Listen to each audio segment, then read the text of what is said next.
So జూన్లో వెళ్ళిపోయారండి అతను, జూన్లో అలా వెళ్ళిపోయారు. వెళ్ళిపోయిన తర్వాత ఏమైందంటే ఇంకా తను అక్కడే ఉన్నారండి, రాలేదు. అమ్మ నేను ఇక్కడే ఉంటాను, నేను ఇంకా హైదరాబాద్ వెళ్ళను అని చెప్పారంట అని వాళ్ళ అమ్మ చెప్పుకొచ్చిందండి, ఊరందరికీ చెప్పుకొచ్చింది ఈ విషయం. ఇన్ని రోజులు వాడు హైదరాబాద్లో ఉన్నాడు, ఇక్కడైతే హైదరాబాద్లో వండుకుంటూ నానక్రామ్గూడలో జాబ్ చేశారండి, సాఫ్ట్వేర్ కంపెనీలో క్యాబ్ డ్రైవర్గా, సాఫ్ట్వేర్ ఎంప్లాయ్కి క్యాబ్ డ్రైవర్గా చేశారు. మహేంద్ర అండ్ వర్తూస్ కంపెనీలో చేశారు. అక్కడ కొన్నాళ్ళు చేశారు. నేను అక్కడ చేస్తూ కూడా డబ్బులు మంత్లీ 5,000 అట్లా చాలా ఇయర్స్, అంటే ఇక్కడ చేస్తున్న 3 years నేను 5,000 వాళ్ళ అకౌంట్కి వేసానండి. సమ్వేర్ అరౌండ్ 1,80,000 సంథింగ్ ఎంతో పంపానండి, అది నాకు ప్రాపర్గా లెక్క తెలీదు. బట్ ఎవ్రీ మంత్ నేను ఇక్కడ వేసానండి, అది కూడా వేయలేదు అని చెప్పారు వాళ్ళు. సరే అనుకున్నాను. నాకైతే ఈ 10 yearsలో తన సంపాదన కానీ తన జాబ్లో ₹1 తెలియదండి నాకు. ఇక్కడ ఉన్నా కానీ వాళ్ళ మదర్ని చూసుకున్నారు. ఇక్కడ మేము ఎలా బ్రతికాము అనేది మీకు ఒక క్వశ్చన్ రావచ్చు. నేను జాబ్ చేస్తున్నాను, అట్ ద సేమ్ టైం మా మదర్ కూడా she a vegetable seller. Road side business ఉంది మాకు, చిన్నది, ఆకుకూరలు అమ్ముతారు మా మదర్. సో మేము అలా బ్రతికామండి. సో తన ఇన్కమ్ వచ్చి ఇచ్చినా ఇవ్వకపోయినా నా హస్బెండే కదా. సరే వాళ్ళు ఊర్లో ఉన్నారు పెద్దవాళ్ళు, రేపటి రోజు మాట వస్తుంది రిలేటివ్స్లో కానీ సొసైటీలో కానీ, ఎందుకు అని చెప్పేసి నేను అబ్జెక్ట్ ఏం చేయలేదండి. వన్స్ తను అక్కడికి వెళ్ళిపోయారు, నేను వెళ్తూ వస్తూ ఉన్నాను. ఇంకా తను అక్కడే సెటిల్ అయిపోయాడండి, జాబ్ చూసుకున్నాడు. ప్రతిమలో డ్రైవర్గా జాబ్ చూసుకున్నాడు. ఇక్కడికి వస్తున్నాడు పోతున్నాడు. సో నేను కూడా ప్లాన్ చేసుకుంటున్నానండి, వెళ్తా ఇంకా నేను కూడా అక్కడే వెళ్ళి సెటిల్ అవుతా అని చెప్పేసి అనుకునే పీరియడ్లో ఇలా జరిగిందండి. అండ్ తనకి మా హస్బెండ్కి నేను లెక్కలేనంత కౌంట్లెస్ మనీ నేను ఇచ్చానండి.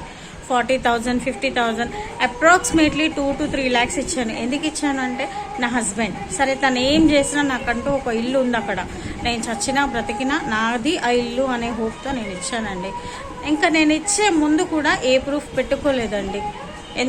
ప్రూఫ్ ఎందుకు మీరు పెట్టుకోలేదంటే నేను తను ఇలా జరిగిపోతాడని నాకు తెలీదు. And at the same time నేను వాళ్ళ పేరెంట్స్కి కూడా ఏం చెప్పలేదండి, నేను ఇస్తున్నాను నేను చేస్తున్నానని. ఎందుకంటే వాళ్ళు ఇస్తున్నాను అంటే ఏమనుకుంటారో, మాకు చెప్తుంది చూసినావా అనుకుంటారో ఏమో అనేసి వాళ్ళకైతే నేను ఏమీ చెప్పలేదు. నేనైతే చాలా అమౌంట్ ఇచ్చాను. అండ్ వాళ్ళకి తెలిసి కూడా నేను గోల్డ్ ఇచ్చానండి. వాళ్ళ చిన్న బిడ్డ బర్త్డే అంటే కూడా నాకు ఒక జత పట్టీలు ఉండే, సమ్మర్ అరౌండ్ 30 తులాల పట్టీలు. ఆ టైంలో తను కొంచెం శాలరీ తక్కువ వస్తుంది అని చెప్పేసి ఆ పట్టీలు కూడా తాకట్టు పెట్టి తన ఫస్ట్ బర్త్డేకి, మా మ్యారేజ్ అయినాక తన ఫస్ట్ బర్త్డే అని చెప్పేసి నేను ఇక్కడ నా వస్తువులలో తాకట్టు పెట్టేసి తనకు మనీ పంపించాను. ఇక్కడ నుంచి సిలిండర్ పంపించాను, స్టవ్ పంపించాను, సమస్త వస్తువులన్నీ నేను పంపించానండి. ఇలా పంపించిన తర్వాత అన్నీ తీసుకొని నేను కూడా కొన్ని రోజులు నా శాలరీ పంపించానండి. G4S అనే కంపెనీలో నేను పనిచేశానండి. డే డ్యూటీ నైట్ డ్యూటీ షిఫ్ట్స్గా నేను పనిచేసి కూడా నేను పంపించానండి. అదైతే ప్రూఫ్ ఉంది. మా హస్బెండ్ ఆంధ్ర బ్యాంక్లో నేను వేసాను, అట్లా చాలా మంత్స్ వేసాను. 3,000 to 4,000 నాకు ఎంత వస్తే అంతలో కొంచెం పంపించాను. అది కూడా ఆ ప్రూఫ్ కూడా నాకు వేయలేదండి. ఈ వెహికల్ ఏదైతే ఉందో, పెళ్ళి ఆల్బమ్ ఏదైతే ఉందో, తన ప్రూఫ్ ఏది లేకుండా నా హస్బెండ్ చనిపోగానే ప్రతిదీ తీసుకొని పెట్టుకున్నారండి. నా హస్బెండ్ లాస్ట్ ఇయర్ జూన్లో సిక్ అయితే అట్లీస్ట్ నాకు ఒక ఫోన్ చేసి ఇన్ఫర్మేషన్ ఇవ్వలేదండి. మాకైతే చిన్న డిస్ప్యూట్స్ వచ్చి మేము మాట్లాడుకోలేదు 1 month. సో మేము మాట్లాడుకోనంత మాత్రాన అత్తమామకైతే తెలియకుండా ఉండదు కదండి.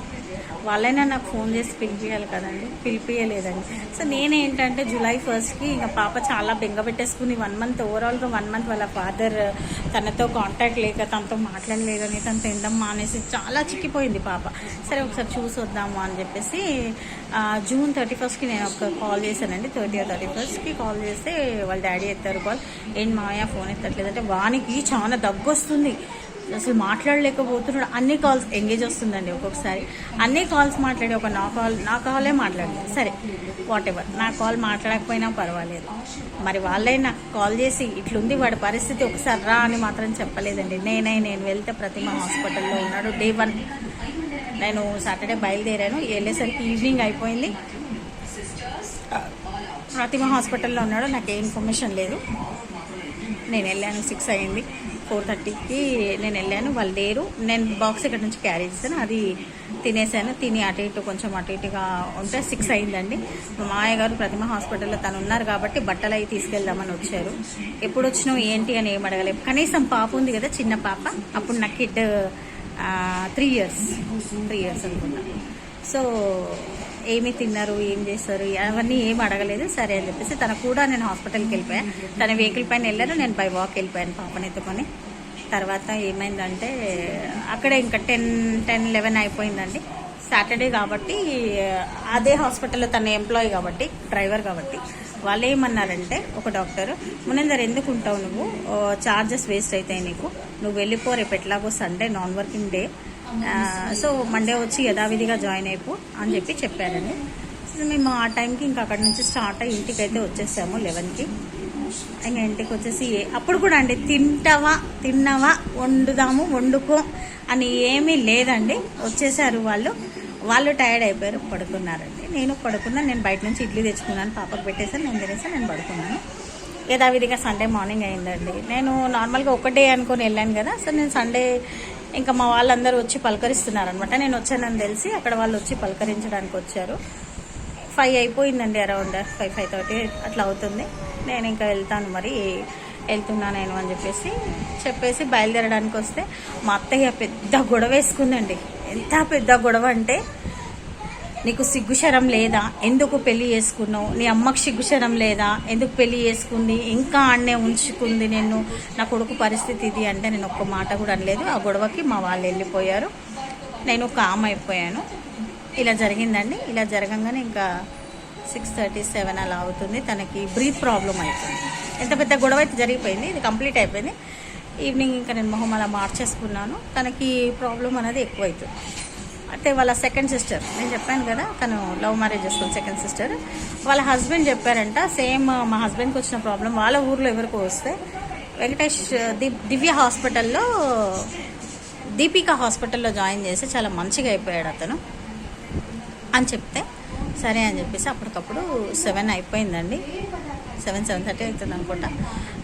సో దీపికా హాస్పిటల్కి అయితే తీసుకెళ్ళడం జరిగింది. నేను, వాళ్ళ పేరెంట్స్, నా పాప, నా హస్బెండ్. సో నాకు ఇంకా అప్పటి నుంచి వాళ్ళు అన్నారు అని చెప్పేసి అదొక బాధ, దీనికి ఇట్లా అయిపోయిందని ఇంకొక బాధ. 2 అండి, July 2 ఇది. సో తీసుకెళ్ళి దీపికా హాస్పిటల్లో జాయిన్ చేసేసాము. తను జాయిన్ అయిపోయారు. తనకి టెస్ట్లు అవి ఎమర్జెన్సీ పైన వేసేసారు, ఎమర్జెన్సీ వార్డులో ఐసీయూలో వేసేసారు. తను ఉన్నారు 2 నుంచి 6th దాకా ఉన్నాం అనుకుంటా అండి. 6 days ఏమో ఉన్నాము. ఫ్రైడే రోజు వచ్చాము. సండే నుంచి ఫ్రైడే దాకా ఉన్నామండి. ఫ్రైడే ఈవినింగ్ ఇంకా అక్కడ జరిగే ట్రీట్మెంట్ అంతా జరిగిందండి. 2 lakhs అయిందని మా అత్త పబ్లిసిటీ చేస్తుంది, అదంతా అప్పు తెచ్చామని. అప్పటికే మా అత్త అకౌంట్లో దగ్గర 3 to 5 lakhs ఉన్నాయండి. అది నాకు తెలిసిన విషయం. ఇది లేవు అని చెప్పేసి బ్యాంకుకి వెళ్తే లేట్ అవుతుంది అని చెప్పేసి వేరే వాళ్ళ పటేల్ అని ఉంటారండి ఊర్లో, పటేల్లో.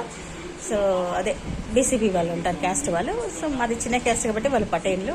మా అత్తయ్య వెళ్ళి వాళ్ళ దగ్గర ఎంతో కొంత అప్పు తెచ్చిందండి. ఇది ఇలా జరిగిపోయింది. ఇంట్లో ఒక చైన్ ఉంది, అది తాకట్టు బ్యాంకులో వెళ్ళి నిలబడి తేలేక ఇదంతా చేసిందండి. బికాస్ వాళ్ళకి ముందే తెలుసండి తను చనిపోతాడని, వాళ్ళకి ముందే తెలుసు. ఆయన చనిపోయే స్టేజ్కి దిగజారిపోయిండు, తను చనిపోతాడని ఇవన్నీ చేసేసారు. ఇంకా ఇదంతా తాకట్టు పెట్టేసి అప్పు చేసేసాము. తర్వాత మా ఆడపడుచు పంపించింది అని కలరింగ్ పంపించారు. వాళ్ళు పంపించలేదని కాదు, వీళ్ళ దగ్గర అకౌంట్లో డబ్బులు ఉన్నాక వాళ్ళు పంపించారు. బికాజ్ ఇదంతా రేపు పబ్లిక్లో ప్రూవ్ చేస్తా అని చెప్పడానికి వాళ్ళు ముందే ప్రీ ప్లాన్డ్గా ఇది చేసేసారు. నాకు అది అర్థమైపోయింది తర్వాతకి. సో ఇది ఇలా ఉండగా తను ఏమీ అంత రికవర్ అవ్వలేదండి. చాలా మెడిసిన్ ఇచ్చారు, చాలా ఇది ఇచ్చారు. అప్పటికి తన లంగ్స్ కంప్లీట్గా అయిపోయింది. ఇది అయిపోయింది, ఇంటికి వచ్చేసాము. ఫ్రైడే డిశ్చార్జ్ అయిపోయింది. నైట్ అదే 7:38 అయిపోయింది. తన ఫ్రెష్ అప్ అయిపోయిందండి. బాగానే ఉన్నాడు ఆ నైట్కి. ఇంకా నెక్స్ట్ మార్నింగ్ సాటర్డే అండి. సాటర్డే యథావిధిగా అంతా బాగానే ఉంది. వాళ్ళ అమ్మ చూసుకుంటుంది, నేను చూసుకుంటున్నాను పాపతో. చూడండి సాటర్డే మళ్ళీ ఏ రోజండి, 7th కాదు 8th అనుకుంటా. సాటర్డే 8th రోజు అండి. ఈవినింగ్ 7 అయిపోయింది టైం. తను చాలా కాంప్లికేట్ అయిపోతుంది, తనకి చాలా అంటే చాలా కాంప్లికేట్ అయిపోయాడు. ఏం చేయాలో అర్థం కాలేదు. సో యథావిధిగా మళ్ళీ ఆటోని తీసుకొచ్చి, వర్షం అంటే వర్షం వస్తుందండి. మా అత్త ఏం చేసిందంటే అన్ని బట్టలన్నీ నేను మా అత్తయ్య కలిసి ఉతికేసాము. ఇంకా తనకి ఏమి బట్టలు లేవన్నట్టు ఒక మామూలుగా ఒక చున్నీ అలా కట్టుకొని ఉంది. ఆ టైంకి మమ్మల్ని వెళ్ళండి అని చెప్పేసి ఒక 3,000 క్యాష్ అయితే ఇచ్చి నాకు పంపించిందండి. మా హస్బెండ్, నేను దారిలో వెళ్తున్నాను, మా హస్బెండ్ ఏం చేశాడంటే ఉన్నాయి 3,000 కదా, వద్దు మనం గవర్నమెంట్ సివిల్ హాస్పిటల్కి వెళ్దాము అని చెప్పారండి. సరే అని చెప్పేసి నేను కూడా ఇంకా తన మాట కాదనకూడదు అనేసి సివిల్ హాస్పిటల్కే వెళ్ళామండి. ఎమర్జెన్సీలో తనని అడ్మిట్ చేశాను. అది డాక్టర్ ఎక్స్రే అది తీసేశారు. సాటర్డే నైట్ అండి ఇది జరిగింది, 8th రోజు. సో మేము వార్డుకి షిఫ్ట్ అయ్యాము. తనకి బెడ్ కన్ఫర్మ్ అయిపోయింది, మేము ఉన్నామండి. అన్నం లేదండి మాకు. ఈ దీపికా హాస్పిటల్లో ఉన్న 6 days కూడా క్యారియర్ తెచ్చే వాళ్ళు లేరు అత్తింటి నుంచి. ఇన్ఫ్యాక్ట్ తెచ్చినా అత్తమ్మకి సరిపోయే క్యారియరే వస్తుంది, నాకు తెచ్చేవాళ్ళు లేరు. మా చెల్లె లాంగ్, ఆమె పరిస్థితి కూడా అంతంత మాత్రమే ఆ టైంలో చూడండి. సో మా అత్తయ్య వాళ్ళు సాటర్డే అయిపోయింది, సాటర్డే నైట్ నుంచి సండే అయిపోయింది, సండే మార్నింగ్ స్టార్ట్ అయింది. మా హస్బెండ్ సాటర్డే నైటే చెప్పారు మీ అమ్మని పిలిపించుకో అంటే, సరే సండే కాబట్టి మా అమ్మ దగ్గర ఆకుకూరకి వెళ్ళిపోతారు అని చెప్పి సాటర్డే నైటే కాల్ చేసి, అమ్మ నువ్వు రాన, పరిస్థితి ఏం బాగాలేదు, ముని కండిషన్ కూడా బాగాలేదు. ముని అంటే నా భర్త, ఆయన కండిషన్ బాగాలేదు, పాపను పట్టుకునే వాళ్ళు లేరమ్మా, హాస్పిటల్లో ఉన్నాం కదా అని చెప్తే తను సండే 12 వరకు వచ్చేసిందండి. వచ్చేసింది ఉంది. ఇంకా మాకు అప్పటి వరకు కూడా ఎవ్వరు ఫుడ్ అనేది తెచ్చేవాళ్ళు లేరు. సో అక్కడ ఆర్ఫన్ వాళ్ళకి ఫుడ్ కాంట్రిబ్యూట్ చేస్తారండి, ఫుడ్ ఇస్తారు. అనాథ ఇట్లా బాక్స్ తెచ్చుకోలేని వాళ్ళకి ఇస్తారు. ఆ లైన్లో నిల్చొని మార్నింగ్ టిఫిన్ చేసాము, నేను, నా కూతురు, మా హస్బెండ్, ముగ్గురం. మా అత్త వాళ్ళు సండే మార్నింగ్ కూడా రాలేదు, సండే వరకు ఎవరు రాలేదు. ఈవినింగ్ 5:30 వరకు కూడా నా అత్తింటి వాళ్ళ నుంచి ఎవరు రాలేదు. ఏం క్రియేట్ చేశారంటే, వాళ్ళ కొడుకు అన్నాడంట, రాకండి మీరు చర్చికి వెళ్ళాక రండి అంటే, అరౌండ్ 5:30కి వచ్చాం. మా ఆడపడుచు వచ్చిందండి, సెకండ్ ఆడపడుచు.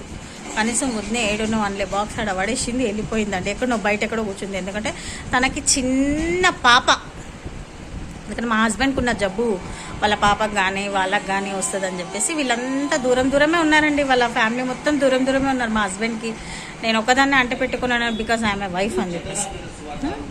ఇది ఇలా జరిగిందండి. సో సండే ఇక 5:30, 6కి వాళ్ళంతా కుమ్ము కొడుకున్నారు. తల్లి, కూతురు, తండ్రి వీళ్ళంతా వచ్చి కొడుకుని చూస్తున్నారు, మాట్లాడుతున్నారు. కొడుకు అప్పటికే కొంచెం, డాక్టర్ అయితే నాకు చెప్పేశారండి, ఇలా చాలా కాంప్లికేట్గా ఉంది, లంగ్స్ అన్నీ పోయినాయి, ఎక్స్రేలో మొత్తం అంతా స్పాయిల్ అయిపోయినాయి, డ్యామేజ్ అయిపోయినాయి అమ్మ అని చెప్పేశారు. ఇంకా నాకు తను అలా పాస్ అయిపోతాడని నేనైతే అనుకోలేదండి. బట్ జరగకూడదు జరిగిపోయింది. ఆ టైంలో నైట్ 9 అలా అవుతుందండి, 9:30 టైం అయితే నాకు పర్ఫెక్ట్గా గుర్తుకు లేదు. తను ఇంకా శ్వాస ఆడట్లేదు. వాళ్ళు వీళ్ళు కలిసి ఇంకా వెంటిలేషన్ మీదకి షిఫ్ట్ అయితే చేశారు.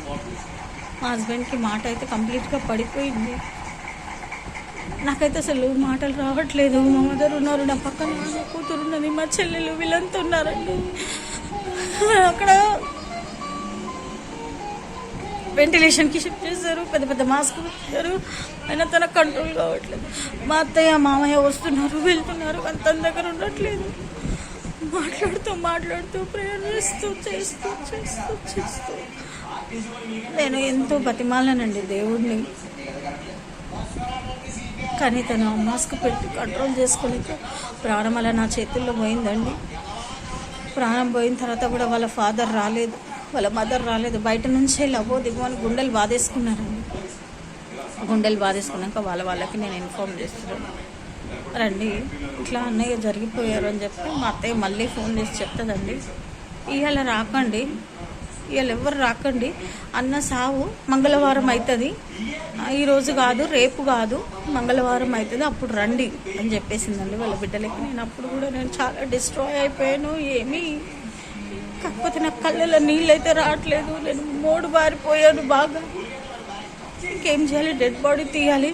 లక్ష్మీపూర్ నుంచి వాళ్ళ పెద్దమ్మ కొడుకులు వాళ్ళని పిలిచాను, వాళ్ళు వచ్చారు, మా తమ్ముడు వచ్చారు, మా మామయ్య పిల్లలు వచ్చారు, అంబులెన్స్ అరేంజ్ చేశారు. ఊళ్ళోకి వెళ్ళిందండి వెహికల్ తీసుకొని. అరౌండ్ 12 అయిపోయింది నైట్. వెళ్ళి అక్కడ పెట్టంగానే వీళ్ళు ఏం చేశారు, నేను ఇక్కడ శవం దగ్గర ఉన్నాను, డెడ్ బాడీ దగ్గర నేను ఉన్నాను. ఇక మా మామయ్య మా అత్తయ్య వాళ్ళు నా కబోర్డ్ అండి, నా కబోర్డ్లో ఆయనకు సంబంధించింది నేను తన వైఫ్ అనే ఐడెంటిటీ లేకుండా ప్రతి వస్తువు తీసేసుకున్నారండి. తీసేసుకొని డే 1 చావు జరగలేదు, వాళ్ళు వీళ్ళు అది ఇది తెస్తున్నారు, తింటున్నాము, డెడ్ బాడీ దగ్గర కూర్చుంటున్నాము, ఏదో కాస్త ఎంగిలి పడాలి కాబట్టి ఇదంతా జరిగింది. సెకండ్ డే అయింది. వాళ్ళ చెల్లి ముంబై నుంచి వచ్చింది. ట్యూస్డే 2-3 తర్వాత ఫర్నల్ అయిందండి. 5:30 వరకు ఫైనల్ అయిపోయింది. నన్ను పట్టించుకున్నది లేదు, కనీసం నాకు ఒక ధైర్యం మాట చెప్పింది లేదు, ఏదీ లేదండి. వాళ్ళ సక్కిన వాళ్ళ మమ్మీని మాత్రమే గుంపు కూడి పట్టుకొని, వాళ్ళ మమ్మీకి మాత్రమే ఆ 3 కూతుర్లు సెక్యూరిటీ ఇచ్చారు, వాళ్ళ అల్లుళ్ళు కూతుర్లు సెక్యూరిటీ వాళ్ళకి మాత్రమే ఇచ్చుకున్నారు. నేను ఒక అనాథనండి. నా ఫ్యామిలీ నాకు సపోర్ట్ చేసింది. ఆ టైంలో నన్ను పట్టుకుంది నా ఫ్యామిలీ, మా మదర్ వాళ్ళ అక్క చెల్లెళ్ళు అన్నదమ్ములు అందరూ నా చుట్టూ ఉన్నారు. సో డే 2 అయిపోయింది, పాస్ అయిపోయింది. 3కి మళ్ళీ ఒకసారి అక్కడికి వెళ్ళాలి, పువ్వులు అది సమాధి చుట్టూ వేసి రావాలి కాబట్టి అలా వెళ్తున్నాం. నువ్వు రా అనే మాటలు లేవండి. 9 డేస్కి అట్లా ఆడపడుచులు అట్లా చేస్తారు కదా ఒక్కొక్క తంతు. సో అట్లా చేసేటప్పుడు కూడా మీ వాళ్ళని పిలుచుకో అన్న మాట లేదండి, అత్త కానీ ఆడపడుచులు కానీ.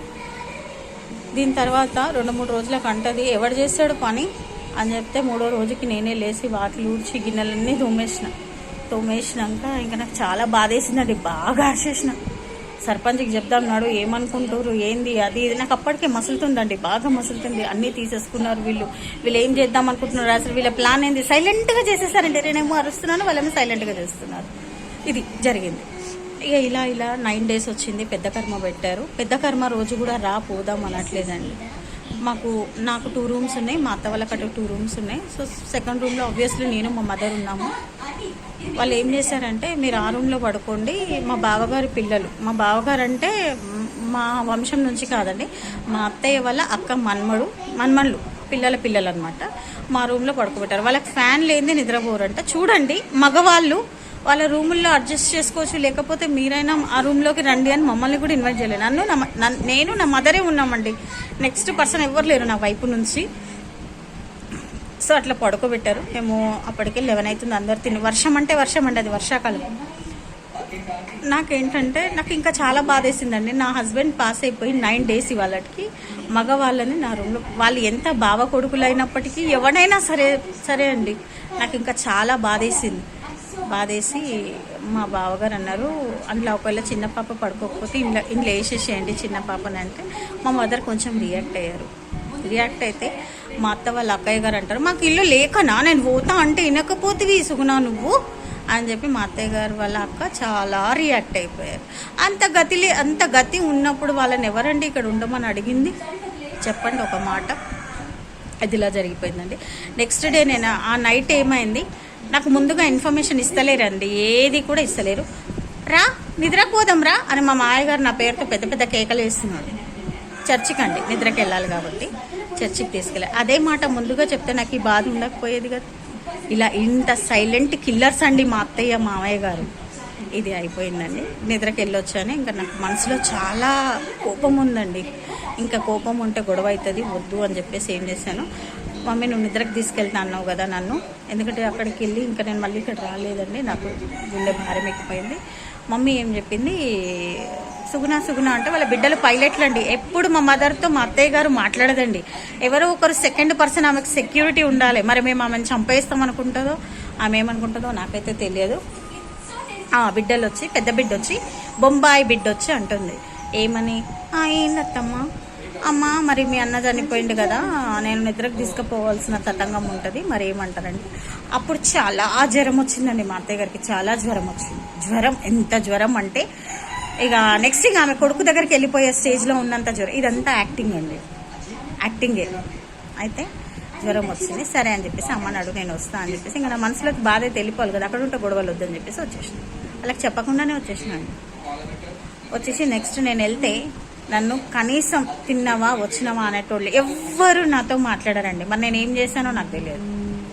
ఎవ్వరు నాతో నా పైసా నచ్చుతుంది, నా వస్తువులు నచ్చుతాయి, అన్నీ నచ్చుతాయి. నాతో మాట్లాడాలంటే వాళ్ళ నోట్లో పురుగులు పడతాయండి.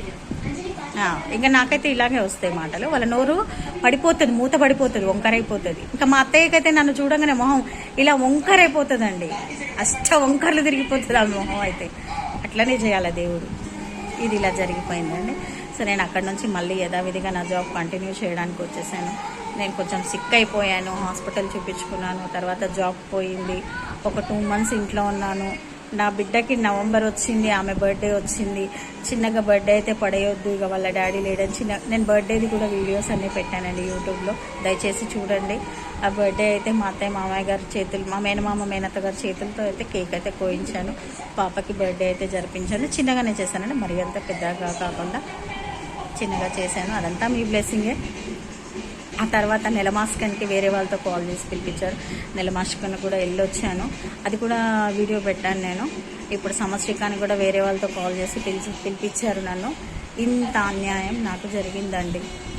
దయచేసి సపోర్ట్ చేయండి, చూడండి, ఛానల్ని సబ్స్క్రైబర్స్ కండి. థ్యాంక్ యూ అండి, thanks for your blessing. Thank you. I'm signing off.